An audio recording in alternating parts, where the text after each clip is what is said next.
Bonjour à tous et merci de vous être levés ce matin. Alors moi je vais vous parler là de l'autre extrême du spectre en termes d'échelle. On a entendu beaucoup de cliniques avec Anne. Moi je vais vous parler de récepteurs et de synapses. Alors, en termes de conflit d'intérêts, j'en ai un tout petit peu plus qu'Anne. J'ai fait une présentation, une journée organisée par un laboratoire, mais rien d'autre. Alors, déjà, pour vous rappeler, qu'est-ce que c'est la plasticité? Quand on parle de plasticité dans le cerveau, on parle vraiment de la capacité des neurones à faire évoluer la force de leur connexion pour pouvoir donc interagir différemment. Alors donc ça, je vais vous décrire ça dans une première partie. Et après, je vous montrerai en quoi certaines molécules peuvent jouer sur cette plasticité. Je ferai un petit passage par les ISRS notamment. Et j'aborderai ensuite ces aspects dans le cadre du TOC. Alors, la plasticité, comme je vous le disais, c'est la capacité des neurones à changer la force de leur connexion.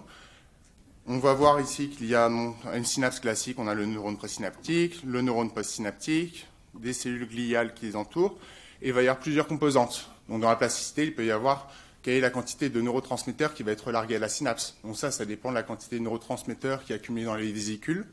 Ça, il y a des enzymes, des transporteurs pour ça. Ça va dépendre aussi de la probabilité de la fusion vésiculaire.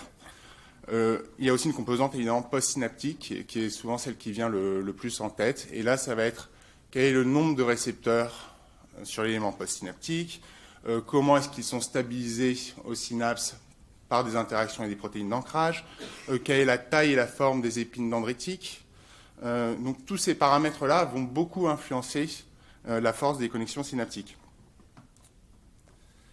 Et donc là, c'est juste une première slide pour vous montrer que les psychédéliques favorisent déjà sur des cultures de neurones corticaux, là c'est des neurones de souris, favorisent beaucoup la dendritogénèse, c'est-à-dire la genèse des dendrites, des neurones. Ici, vous voyez donc avec le LSD ou la psilocybine, on a une arborescence des neurones qui est plus élevée qu'en conditions contrôle.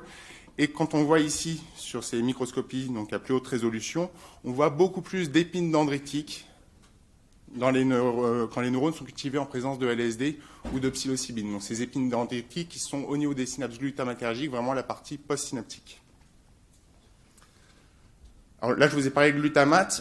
Donc pour tous les psychiatres ici, voilà, le glutamate, le GABA, c'est quand même de loin les neurotransmetteurs principaux dans le cerveau.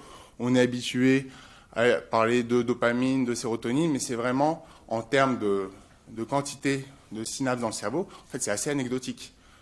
Près de la moitié des synapses dans le cerveau utilisent le glutamate, c'est le neurotransmetteur excitateur.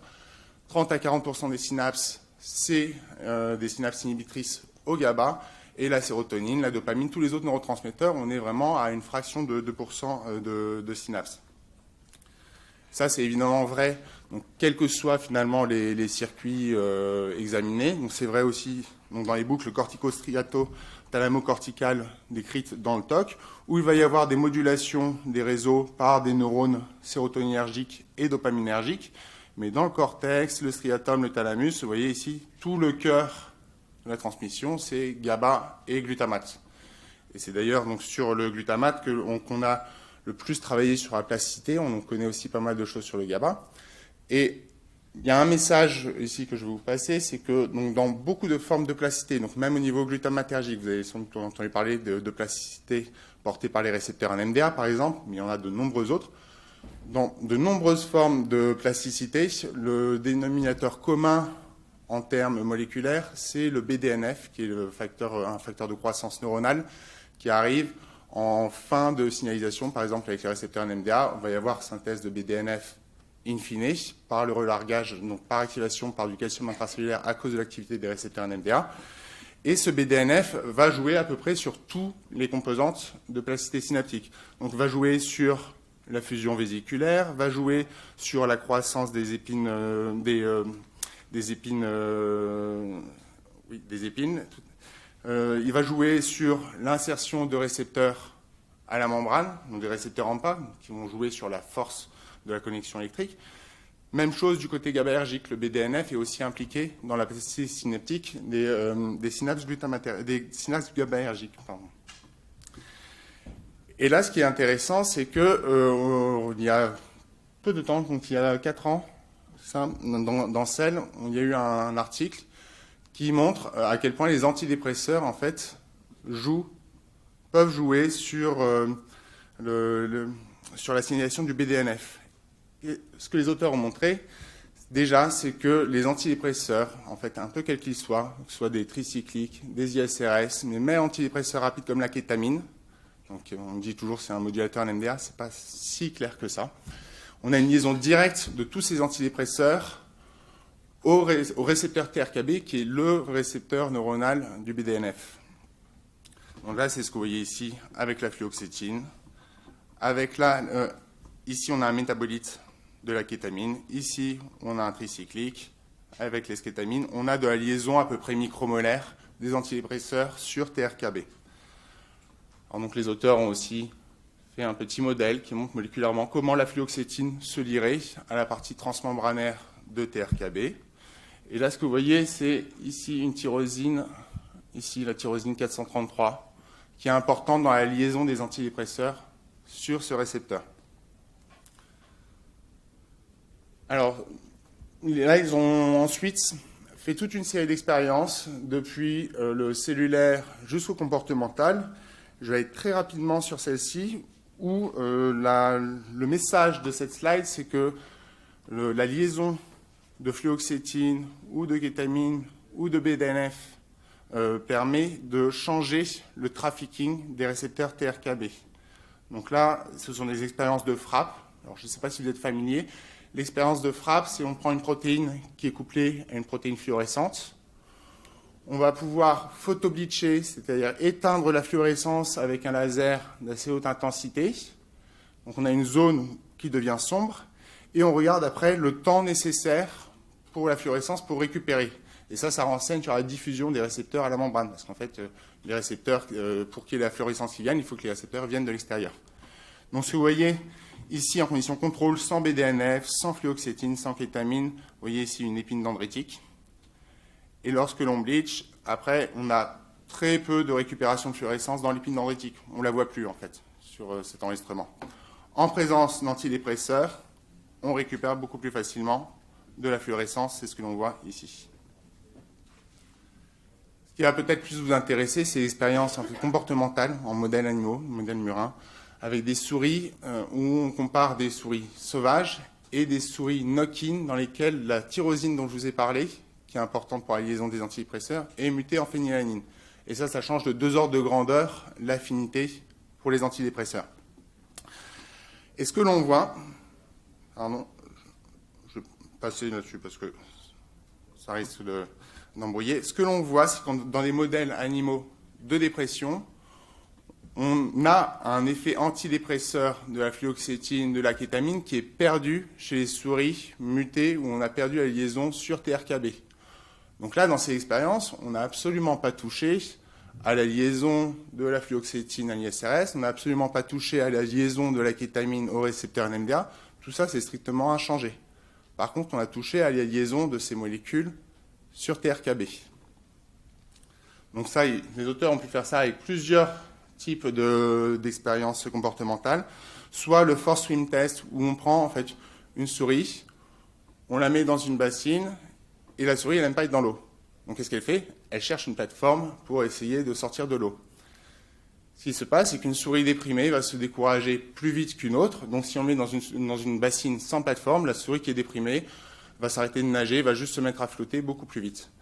Et donc c'est comme ça qu'on quantifie dans ce modèle-là l'effet antidépresseur. Évidemment, ça a ses limites. Il ne s'agit pas de dire que quand on a fait cette expérience-là, on a tout compris à la clinique de patient. Mais quand même. Ils ont aussi fait ça avec un deuxième type d'expérience qui est le fear conditioning, où on administre un choc électrique pas très intense, mais quand même suffisant pour être désagréable, et une souris déprimée. Donc, lorsqu'on associe ce choc électrique à un stimulus sonore, évidemment, la souris apprend à associer les deux stimulus. Et ce que l'on voit, c'est qu'une souris qui n'est pas déprimée, une fois qu'on a conditionné comme ça la souris, mais après, si on découple les deux, c'est-à-dire que si on remet du son sans le choc électrique, la souris va apprendre assez rapidement à ne plus être paralysée par le stimulus sonore. Alors qu'une souris déprimée, elle ne va pas réussir à apprendre ça. Quoi qu'il arrive, quand il y a le stimulus sonore, elle va se figer sur place. Elle a appris vraiment à avoir peur et la souris déprimée a beaucoup plus de mal à sortir de ce schéma-là. Donc dans ce type d'expérience-là aussi, on voit que chez les souris où on a ciblé la liaison des antidépresseurs à TRKB, on perd l'effet antidépresseur des antidépresseurs. Alors donc tout ça c'est bien joli, donc on a finalement une belle interaction a priori entre les antidépresseurs et ces récepteurs du BDNF, qui est récepteur un peu de la plasticité si vous voulez. Il y a quand même, c'est là où c'est intéressant aussi, c'est du coup, mais dans quelle mesure ça remet en question un peu, par exemple l'hypothèse de sérotoninergique sur le mode d'action des ISRS. Pourquoi pas aussi kétamine et récepteurs NMDA. Alors, il y a aussi un autre effet qui est intéressant quand on parle cliniquement de ce qu'on fait à nos patients. Par exemple, pour le TOC, quand on leur donne des antidépresseurs, parce que quand même la première ligne de traitement, c'est les ISRS, qui sont très utiles. Quand on leur donne, on ne met pas du tout les doses qu'on met dans la dépression. On est obligé de monter vraiment plus fort.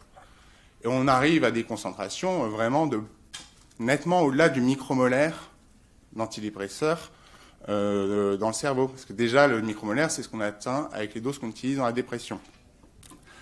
Et là, ce qui est étonnant, c'est que l'affinité des ISRS pour le transporteur de la sérotonine, c'est 10 nanomolaires, à peu près.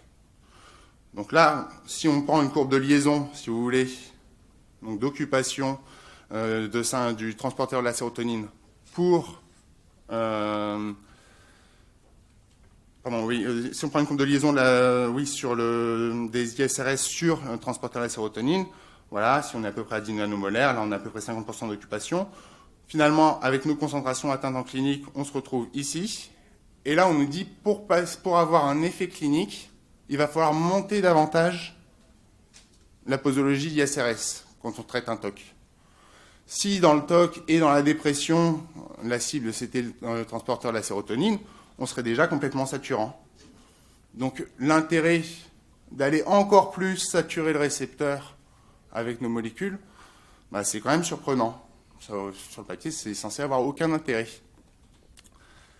Et si on considère que, à contrario, la cible c'est TRKB, là bingo, parce qu'on a une affinité micromolaire, voire 5 micromolaires, 5-10 micromolaires. Là, il y a une différence d'occupation des récepteurs, le fait d'augmenter davantage la posologie. Donc ça, maintenant, je vais passer plutôt sur les psychédéliques, le cœur du sujet, mais déjà pour vous montrer que en pharmacologie, finalement, il y en a beaucoup de modèles qu'on présente comme des certitudes. Les ISRS, la cible, c'est le transporteur de la sérotonine. C'est pas toujours si clair que ça reste des modèles, il faut pouvoir les questionner. Et dans le cas de la psilocybine, du LSD, voilà, les cibles, Anne l'a dit, on dit ce sont des psychédéliques sérotoninergiques, parce que la cible, c'est le 5-HT2A. Bon, on sait que c'est un peu plus compliqué que ça. Il y a aussi les récepteurs dopaminergiques, des récepteurs sérotoninergiques, il y a des récepteurs métabotropiques du glutamate, enfin, il y a beaucoup de choses.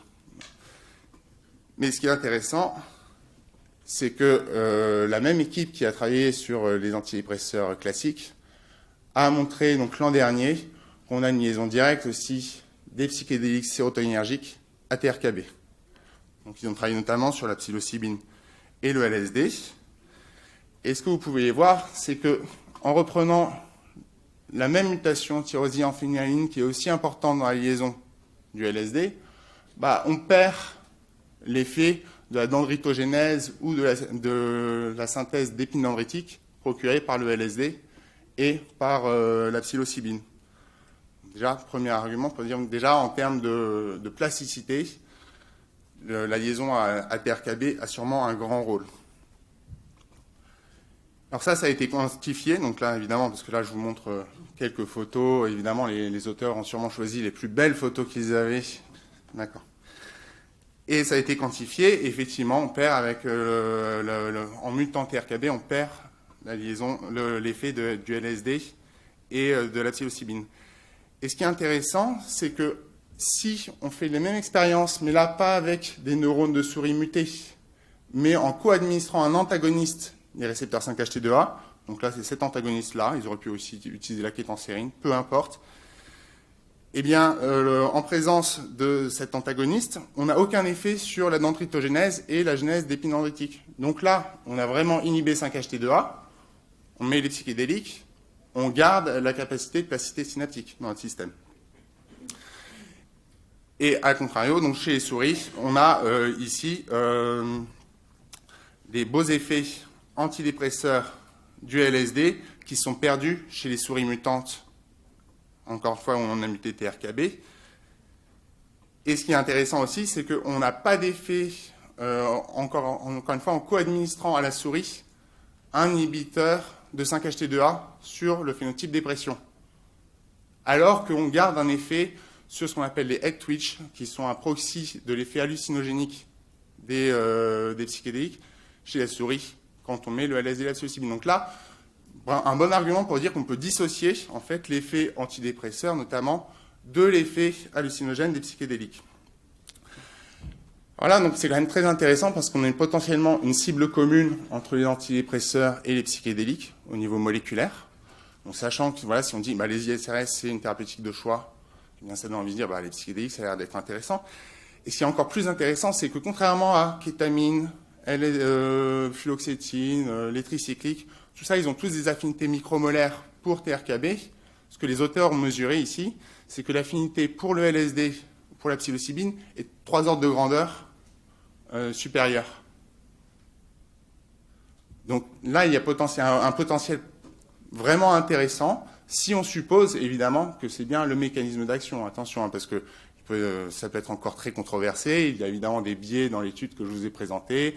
La mutation de TRKB doit pouvoir affecter d'autres aspects de signalisation du récepteur, donc sont-ce vraiment des souris classiques, mais quand même c'est un corpus de données assez intéressant qui suggère de manière assez intéressante une unicité dans les cibles d'antidépresseurs et de psychédéliques, avec une particularité des psychédéliques qui est cette très forte affinité pour ce récepteur de la plasticité.